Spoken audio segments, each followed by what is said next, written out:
میدان بدر کے اندر ہر صحابی رسول نے اپنے اپنے طاقت سکت کے مطابق نبی سرکار کی دربار میں حاضر خدمت ہوئے۔ عرض کرتے ہیں آقا یا رسول اللہ، نہ جھکنے والے ہیں، نہ بکنے والے ہیں، نہ پھر رہنے والے ہیں، آپ حکم فرمائیں، ہم دریاؤں میں کود جائیں گے،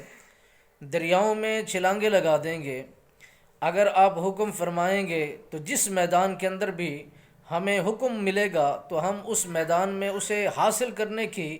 پوری جان لگائیں گے، ہٹنے کے لیے کسی صورت بھی تیار نہیں ہوں گے۔ میرے لجپال نبی سرکار نے اپنے صحابہ کی محبت کو دیکھا اور محبت والی شمع کو دیکھا اور ٹھاٹھے مارتا ہوا ان کے دل کے سمندر کی کیفیت کو سمجھا۔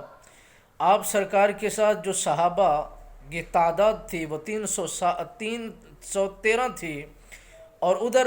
بہت بڑا لشکر تھا، مگر تعداد تھوڑی تھی، ایمان میں مضبوط تھے، تقوی میں کمال تھے، ایمان کی حرارت کام کر رہی تھی اور ایمان مکمل طور پر زندہ تھا اور دل کام کر رہا تھا، سچ اور حق فیصلہ جاننا پسند کرتے تھے اور انہیں زہر ہو جایا کرتا تھا۔ وہ کسی صورت بھی کسی بات میں بھی گریز نہیں کیا کرتے تھے۔ تو آقا نامدار صلی اللہ علیہ وسلم سرکار کے ہر حکم کو دل و جان کے ساتھ قبول کرنے کے بعد عرض کرتے ہیں آقا یا رسول اللہ، جس طرف آپ اشارہ فرمائیں گے ہم تیر کی طرح وہاں پر پہنچیں گے اور ظالم کا ڈٹ کے مقابلہ کریں گے، اپنے دین اسلام کو پورا پورا بچا کر دکھائیں گے۔ آپ کے لیے ہم ڈھال بن کر،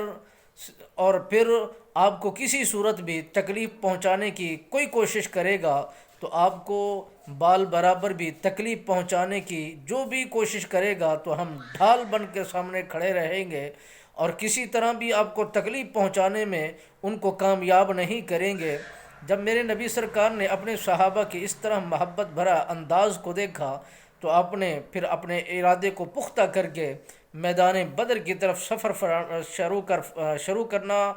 شروع کر دیا اور سفر فرمانا شروع کر دیا۔